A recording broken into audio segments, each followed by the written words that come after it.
সকাল সকাল ফলাহার খুব সুন্দর। এটা আমার থ্যাংক ইউ। অনেকদিন আনা হয়েছে, হ্যাঁ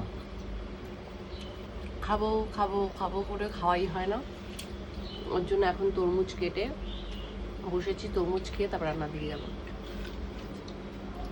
ওটা খেয়ে নে আগে। ওই খাচ্ছি, দাঁড়াও আশা করছি। তরমুজটা একটু মিষ্টি হতে পারতো, যথেষ্ট মিষ্টি। একটু মিষ্টি কি করে লাগবে? তুমি এর আগে গোলা রুটি খেলে গুড় দিয়ে। মা তো নিজেই মিষ্টি না, ওই জন্য। বুঝেছো? একটা কথাও বলতে পারো না, এত বয়স হলো। কোথায় একটু মায়ের সাথে ফ্ল্যাটি ফ্ল্যাটি কথা বলবে? দেখো অনেক বলি রে, বেশি বললে আবার মা রেগে যায়। কত শেখাবো আর তোমার। বেশি বললে মা রেগে যায়। হ্যাঁ, মা তো রাগের ভান্ডার।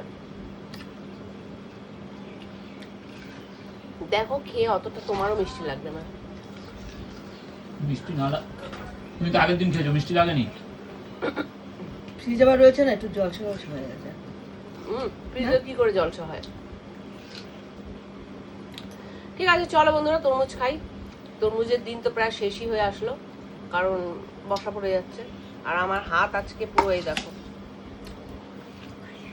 যা কি হবে, দাঁত তো আর উঠবে না। সব উঠে যাবে। কসবাড়ি সব উঠে যাবে। লেবু দেবা? লেবু কিছু লাগবে না, কসবাড়ি ডাইরেক্ট লেবু দিয়েও হয়, ওই যে মা যেটা বললো সেটা দিয়েও হয়। চলো খাই এটা।